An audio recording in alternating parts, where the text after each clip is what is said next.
Hello dear.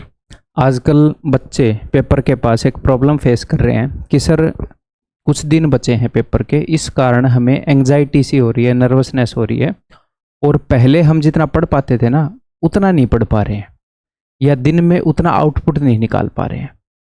ठीक है, क्योंकि बार बार यही सोचने लग जाते हैं कि उस दिन क्या होएगा, ये होएगा, अगर मैं अच्छा परफॉर्म नहीं कर पाया कर पाई, इस तरह की चीज़ें।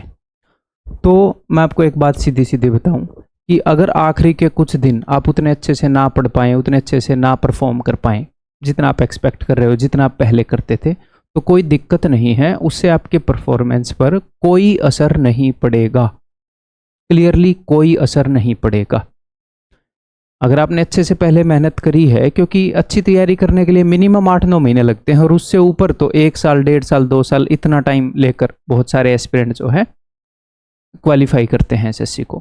तो उस टाइम के आगे जितने में अपनी जेन्युइन तैयारी होती है, 7-8 दिन, 9-10 दिन कुछ नहीं है। तो मैं ये नहीं बोल रहा कि 7-8 दिन मत पढ़ो, मैं ये बोल रहा हूँ कि अगर आप पढ़ पा रहे हो तो वेल एंड गुड, उतना पढ़ पा रहे हो तो वेल एंड गुड।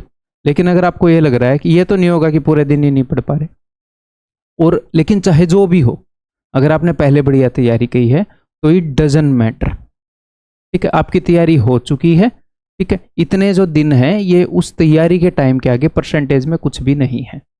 और जब मैं तैयारी कर रहा था कैट की, तो जैसे एग्जाम पास आया था लास्ट के कुछ दिनों में, मैं भी बुक के सामने तो लगातार बैठा ही रहता था, लेकिन मन बार बार इस चीज़ पर जा रहा था कि अगर उस दिन 30% आ गई तो, 20% आ गई तो, ये हो गया तो। कैट का पेपर तो काफ़ी अनप्रेडिक्टेबल भी रहता है और मन में हवा भी रहता है कि ये कैट का एग्जाम है। तो फिर मैं माइंड को वापस खींच के लाता, तो वो एफिशिएंसी नहीं आई थी जो मैं पहले दे रहा था।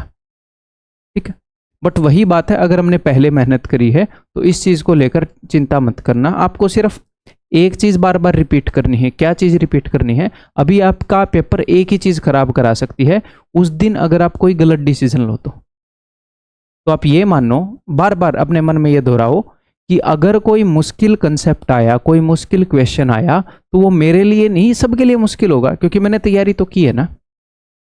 जो आपने पढ़ा है वहीं से आएगा सब कुछ।